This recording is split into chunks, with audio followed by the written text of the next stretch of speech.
आज हम जिस टॉपिक के बारे में पढ़ने वाले हैं वो मैटर इन आवर सराउंडिंग्स के इंट्रोडक्शन और प्रॉपर्टीज ऑफ पार्टिकल के आगे वाले टॉपिक्स में से एक है स्टेट ऑफ मैटर, जिसमें हम पढ़ेंगे मेन 3 स्टेट्स ऑफ मैटर और इससे इसकी क्या क्या प्रॉपर्टीज होती हैं।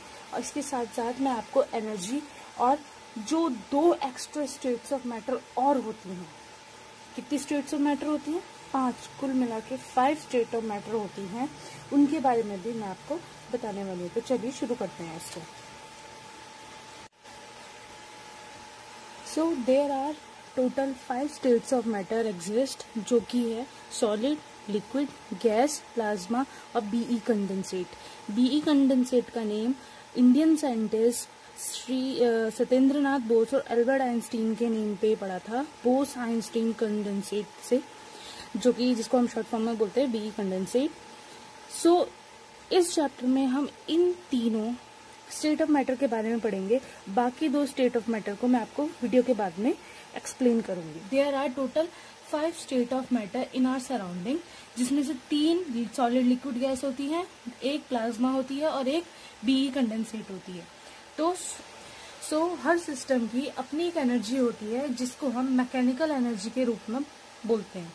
मैकेनिकल एनर्जी बेसिकली क्या है, किसी भी सिस्टम की पोटेंशियल एनर्जी और काइनेटिक एनर्जी के सम को हम मैकेनिकल एनर्जी बोलते हैं। जितनी एनर्जी वो सिस्टम के अंदर कंटेन होती है उसको हम मैकेनिकल एनर्जी बोलते हैं, जो कि पोटेंशियल और काइनेटिक एनर्जी का सम है। पोटेंशियल एनर्जी वो एनर्जी है जो कि किसी की फिजिकल स्टेट या फिर रेस्ट स्टेट में प्रेजेंट होती है। मतलब जब तक कोई चीज मूव नहीं कर रही होती तब तक जो एनर्जी प्रेजेंट होती है उसको फिजिकल एनर्जी, पोटेंशियल एनर्जी बोला जाता है। जबकि अगर कोई चीज पार्टिकल मूवमेंट में है, वो मूव कर रहा है, तो उस समय जो उसकी एनर्जी है वो उसकी काइनेटिक एनर्जी होती है। अगर हम बात करें मैटर में, तो मैटर में जो potential energy force of attraction में काम आती है। मतलब कैसे एक पार्टिकल ने दूसरे पार्टिकल को अट्रैक्ट करके रखा हुआ है, पकड़ कर रखा हुआ है, उसमें उस फोर्स को मेंटेन करने के लिए कौन सी एनर्जी काम आती है, पोटेंशियल एनर्जी। और काइनेटिक एनर्जी क्या होती है, काइनेटिक एनर्जी वो एनर्जी होती है जब भी कोई पार्टिकल अपनी मोशन स्टेट में होता है, मतलब जब वो एक जगह से दूसरी जगह चल रहा होता है, मोशन कर रहा होता है, तब उस पे जो एनर्जी होती है, उस मोशन की वजह से जो उस पे एनर्जी होती है, उस एनर्जी को हम कहते हैं काइनेटिक एनर्जी। तो वो एनर्जी जो किसी सब्सटेंस को एक जगह से दूसरी जगह पहुंचाने में हेल्प करती है, यूज आती है, उस एनर्जी को हम क्या कहते हैं, काइनेटिक एनर्जी। तो किसी भी मैटर में एनर्जी जो है इन दो स्टेट्स में डिवाइड हो जाती है। किसी में ये इक्वली डिवाइड होती है, किसी में पोटेंशियल एनर्जी ज्यादा होती है तो किसी में काइनेटिक। जिस मैटर में पोटेंशियल एनर्जी ज्यादा होती है, हम उसमें ये देख सकते हैं कि उसकी फोर्स ऑफ अट्रैक्शन ज्यादा होगी। इट मीन्स वो कौन सा सब्सटेंस हुआ, सॉलिड्स। यस, वो सॉलिड्स हैं जिसमें फोर्स ऑफ अट्रैक्शन, मतलब पूरी मैकेनिकल एनर्जी पोटेंशियल एनर्जी पे 90% of mechanical energy potential energy पे चली जाती है। और वो किस लिए यूज आती है, to maintain force of attraction between particles के बीच की, उनके सॉलिड के मॉलिक्यूल्स के बीच की जो पोटेंशियल एनर्जी है, जो फोर्स ऑफ अट्रैक्शन है, उसको मेंटेन करने के लिए काम आती है। जबकि काइनेटिक एनर्जी किसमें ज्यादा होती है, कौन से ऐसा मैटर है जिसके पार्टिकल्स इधर से उधर भागते रहते हैं, यस, गैस। सो गैस की जो पार्टिकल्स है उनमें बहुत काइनेटिक एनर्जी, क्यों, क्योंकि उस मैटर की जितनी भी मैकेनिकल एनर्जी है वो सबके सब फोर्स ऑफ अट्रैक्शन को मेंटेन ना करके पार्टिकल की स्पीड को प्रमोट करती है और काइनेटिक एनर्जी की तरह यूज आती है। सो एनर्जी का कॉन्सेप्ट आप समझ गए।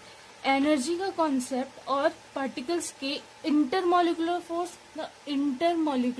फोर्स ऑफ अट्रैक्शन की वजह से जो चेंजेस होते हैं, उन प्रॉपर्टीज को हम पढ़ने वाले हैं। तो सॉलिड्स क्या होते हैं, सॉलिड वो सब्सटेंस होते हैं, जनरली हमने क्या देखा है, सॉलिड कैसे होते हैं, सॉलिड बहुत हार्ड होते हैं।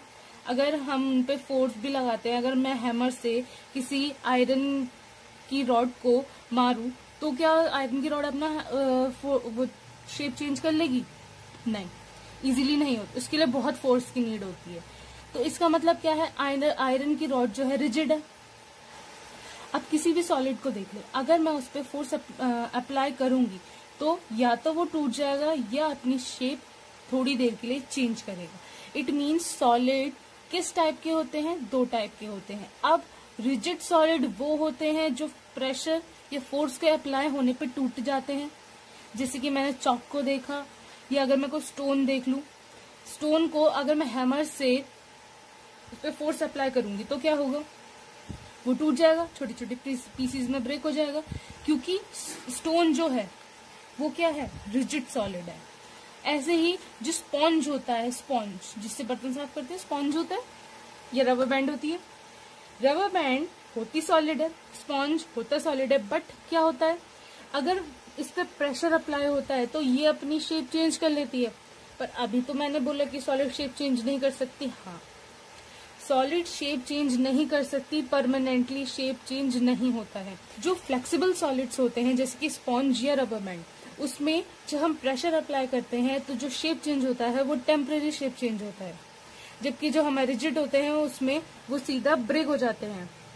तो टेम्परेरी का मतलब है जैसे ही हम प्रेशर को हटाएंगे वैसे ही वो वापस से अपनी शेप में आ जाएगा। तो सॉलिड्स वो सब्सटेंस होते हैं जो कि अपनी शेप चेंज नहीं करते, उनके फिक्स शेप, साइज और वॉल्यूम होता है। अब ऐसा क्यों होता है, क्योंकि सॉलिड के अंदर जितने भी पार्टिकल हैं वो एक पैक में रहते हैं। एक पैक का मीनिंग है कि वो उनके बीच की जो इंटरमॉलिक्यूलर फोर्स ऑफ अट्रैक्शन है वो बहुत ज्यादा होता है। मतलब एक पार्टिकल ने दूसरे पार्टिकल को पकड़ रखा है, और कैसे पकड़ रखा है, बहुत ही ज्यादा फोर्स से एक दूसरे को पकड़ के रखा हुआ है, इधर उधर नहीं ही मूव करने दे रहे।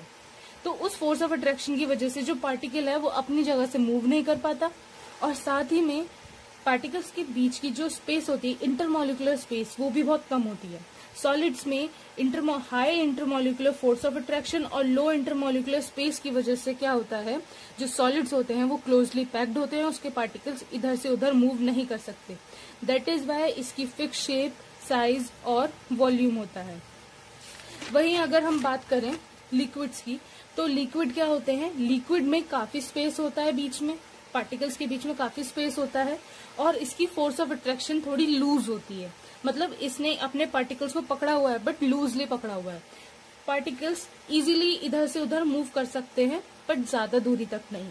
इसीलिए जो लिक्विड्स होते हैं उनकी वो अपनी शेप चेंज कर लेते हैं। मतलब अगर मैं 100 ml ऑफ वाटर को ग्लास में डालूं और उसी 100 ml ऑफ वाटर को एक बड़े से मग में डालूं, तो क्या होगा, जब वो वाटर ग्लास में होगा तो वो ग्लास का शेप ले लेगा, पर जैसे ही मैंने उसे मग में डाला वो मग का शेप ले लिया, और जैसे मैंने उसको बड़े किसी दूसरे वेसल में डाला उसने उसका शेप ले लिया। पर क्या उसकी वॉल्यूम चेंज हुई? नहीं। जितना ml ऑफ वाटर मैंने ग्लास में डाला है उतना ही ml ऑफ वाटर वो दोनों वेसल्स में रहेगा। तो इसीलिए जो लिक्विड्स होते हैं उनकी फिक्स शेप नहीं होती बट फिक्स वॉल्यूम होती है, उनकी वॉल्यूम फिक्स होती है, और ये इनकी intermolecular force of attraction solid से कम होता है, और स्पेस, इंटरमॉलिक्यूलर स्पेस सॉलिड्स के कंपैरिजन में बहुत ज्यादा होता है। अब आ जाते हैं गैस में। अगर मैं मान लूं ये एक कंटेनर है जिसमें मैंने कोई गैस फिल कर रखी है, तो उस गैस के पार्टिकल्स कैसे क्या होगा, जैसे ही मैं इस कंटेनर में गैस को फिल करके इस कंटेनर को बंद करूंगी तो उस गैस के पार्टिकल पूरे कंटेनर में फैल जाएंगे। इससे हमें क्या पता चलता है, जो गैस है उसके पार्टिकल्स की काइनेटिक एनर्जी बहुत हाई होती है, काइनेटिक एनर्जी बहुत हाई होती है, और गैस के पार्टिकल्स के बीच में इनफ स्पेस होता है, मतलब बहुत स्पेस होता है, जिसकी वजह से वो इजीली इधर से उधर मूव कर पाते हैं। दैट इज वाई जैसे ही गैस को किसी कंटेनर में डाला जाता है वो उसी कंटेनर का शेप ले लेता है, साइज ले लेता है, और उसकी वॉल्यूम भी उतनी ही हो जाती है जितना कि उस कंटेनर की वॉल्यूम होती है। इट मीन्स गैस का ना फिक्स शेप होता है, ना साइज होता है, ना वॉल्यूम होता है, और गैस के पार्टिकल्स की काइनेटिक एनर्जी काफी हाई होती है, और उन पार्टिकल्स के बीच का फोर्स ऑफ अट्रैक्शन नेग्लिजिबल होता है। नेग्लिजिबल मीन्स बहुत लो होता है, वो एक दूसरे को पकड़ के नहीं रख सकते। दैट इज वाई एक पार्टिकल दूसरे पार्टिकल्स के से दूर भागते रहते हैं और रैंडम मोशन करते रहते हैं। अब अगर हम एक रूम को ले लें जिसमें मैंने फर्स्ट रूम में 100 पीपल्स को भर दिया, दूसरे रूम में 10 लोग थे, और तीसरे रूम में 1 या 2 गिन के 1-2 लोग होंगे, तो इस रूम में उतनी ही स्पेस में नंबर ऑफ पीपल ज्यादा है, जबकि रूम 2 में उतनी स्पेस में नंबर ऑफ पीपल 10-12 है, और तीसरे रूम में उतनी ही स्पेस में नंबर ऑफ पीपल 1 या 2 है। तो मैं क्या कह सकती हूँ, इस रूम की डेंसिटी ज्यादा है। डेंसिटी क्या होती है, नंबर ऑफ पार्टिकल पर स्क्वायर यूनिट, मतलब कितनी स्पेस में कितने नंबर ऑफ पार्टिकल प्रेजेंट है।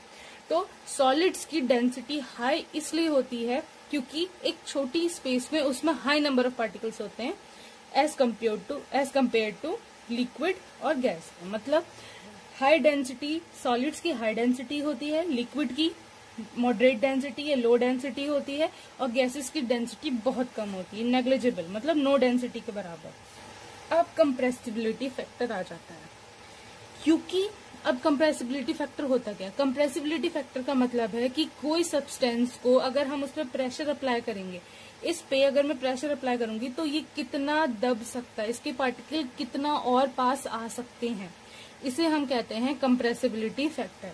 तो अगर मैं यहाँ देखूं कि मैं किसी सॉलिड पे प्रेशर अप्लाई कर रही हूँ, तो पहले से ही उसके बीच का फोर्स ऑफ अट्रैक्शन बहुत ज्यादा है और उसके बीच का स्पेस बहुत कम है।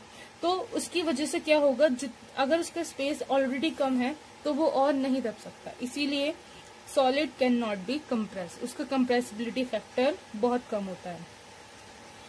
लिक्विड्स में इनफ स्पेस होती है, इसीलिए लिक्विड्स को हम कंप्रेस करके सॉलिड की फॉर्म में चेंज कर सकते हैं। और गैसेस में ऑलरेडी जो इंटरमॉलिक्यूलर स्पेस होती है, इंटरमॉलिक्यूलर स्पेस दो पार्टिकल के बीच की स्पेस जो होती है, तो इंटरमॉलिक्यूलर स्पेस ऑलरेडी बहुत ज्यादा होती है, तो इसको हम इजीली कंप्रेस कर सकते हैं और इसको दोनों चीजों में, दोनों स्टेट्स में चेंज कर सकते हैं कंप्रेस करके। क्या होगा, जब भी हम किसी मैटर को कंप्रेस करते हैं, जैसे मैंने गैस को कंप्रेस किया, तो उसके पार्टिकल्स क्या होंगे, पास आएंगे, उनके बीच का स्पेस कम होगा। तो जब उनके बीच का स्पेस किसी लिक्विड के बीच की स्पेस के बराबर हो जाएगा तो वो लिक्विड फॉर्म में चेंज हो जाएगा। और जब मैं उस पर और प्रेशर अप्लाई करूंगी और उसके बीच का स्पेस किसी सॉलिड के बीच के पार्टिकल के स्पेस के बराबर हो जाएगा तो वो सॉलिड स्टेट में आ जाएगा। तो इसी को कहते हैं हम कंप्रेसिबिलिटी फैक्टर, जिसकी वजह से एक स्टेट दूसरी स्टेट में चेंज हो जाती है। पर ये अभी आगे का टॉपिक है, इसे आगे पढ़ेंगे। कंप्रेशन का एग्जाम्पल है कि अगर CO2 गैस को हम कंप्रेस करें हाई प्रेशर में और लो टेम्परेचर पे, तो वो किस में चेंज हो जाती है, ड्राई आइस में। ये हमने पहले वाली वीडियो में पढ़ा था। और लिक्विड में, जैसे कि हमारी LPG रहती है, तो LPG जो गैस होती है वो सिलेंडर में किस फॉर्म में आती है, लिक्विड फॉर्म में आती है। तो वो लिक्विड फॉर्म में कैसे आती है, उस LPG गैस को जब कंप्रेस करके लिक्विड फॉर्म में चेंज किया जाता है, फिर उसको सिलेंडर में भरा जाता है। सो हमने ये देखा कि कंप्रेशन से जो गैस है वो लिक्विड में और लिक्विड जो है वो सॉलिड में चेंज हो सकता है। सो अब हम पढ़ लेते हैं प्लाज्मा क्या होता है, बोस-आइंस्टीन कंडेंसेट क्या होता है। तो प्लाज्मा मैटर की वो स्टेट होती है जब पार्टिकल्स को हम एक बहुत ही हाई अमाउंट ऑफ एनर्जी दे दें, जिसकी वजह से वो एक्साइटेड हो जाएं और ग्लो करने लगे। तो जब हाई अमाउंट ऑफ एनर्जी मिलने पे जब पार्टिकल्स ग्लो करने लग जाते हैं तो वो कौन सी स्टेट में आ जाते हैं, प्लाज्मा स्टेट में। जैसे कि आपने देखा है ट्यूबलाइट, ट्यूबलाइट क्या होता है, ट्यूबलाइट एक बहुत बड़ा एग्जाम्पल है हमारा प्लाज्मा का। ट्यूबलाइट में कौन सी गैस होती है, फिल हीलियम, हीलियम का साइन He होता है। सो हीलियम गैस किसके अंदर फिल होती है, ट्यूबलाइट में। तो हम क्या करते हैं, जैसे ही स्विच ऑन करते हैं तो उस ट्यूबलाइट के अंदर इलेक्ट्रिसिटी रन करती है, और जैसे ही इलेक्ट्रिसिटी रन करती है तो हीलियम के जितने मॉलिक्यूल्स होते हैं, हीलियम के जितने एटम होते हैं, वो high amount of energy gain कर लेते हैं और क्या करने लग जाते हैं, ग्लो करने लग जाते हैं, जिसकी वजह से हमें कौन सी लाइट मिलती है, व्हाइट लाइट मिलती है। ऐसे ही होते हैं नियॉन साइन। अगर आपने देखा होगा टॉर्चेस में, वॉचेस में, या फिर जो रोड साइंस होते हैं, इनमें क्या होता है, ये कैसे साइंस होते हैं, नियॉन साइंस होते हैं। ये साइंस जो हैं, जब तक लाइट होती है तब तक उससे एनर्जी एब्जॉर्ब करते हैं,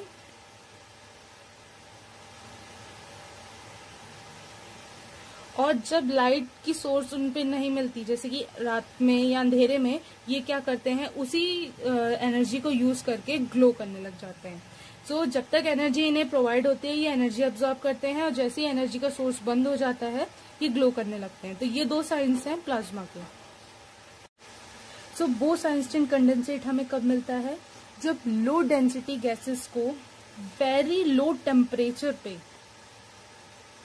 वेरी लो टेम्परेचर पे कूल किया जाता है, तब हमें क्या मिलता है, बोस-आइंस्टीन कंडेंसेट मिलता है। और इसकी सबसे पहले डिस्कवरी किसने की थी, श्री सत्येंद्रनाथ बोस और एल्बर्ट आइंस्टीन ने मिलकर इसकी डिस्कवरी की थी। सो अगर आपसे आज के बाद कोई भी पूछे कि what are the total state of matter, so there are total 5 state of matter in which solid, liquid and gas are main. Other are plasma and Bose-Einstein condensate. So that is for today. इसके आगे आने वाली videos में हम ये पढ़ेंगे कि कैसे टेम्परेचर और प्रेशर के चेंज होने से एक स्टेट दूसरी स्टेट में चेंज होती है और कौन कौन से फैक्टर्स उसमें इन्वॉल्व होते हैं. So till then take care, meet you in the next video.